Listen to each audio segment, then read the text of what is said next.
Once there was a man named Alex who had always been ambitious and driven. He had started his own business when he was just 25 years old, and by the time he was in his early 30s, he had become very successful.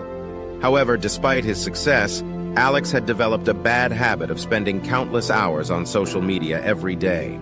He would check his notifications, scroll through his news feed, and watch videos for hours on end, often late into the night.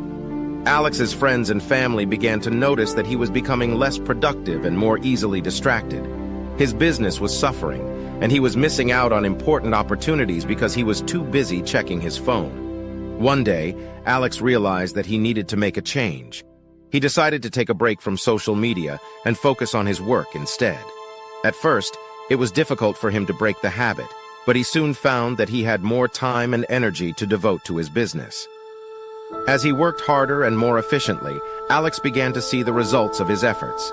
His business started to grow again, and he began to feel more fulfilled and satisfied with his work. In the end, Alex realized that social media had been holding him back from achieving his true potential. By breaking the habit and focusing on his work, he was able to become even more successful and fulfilled than he had ever imagined.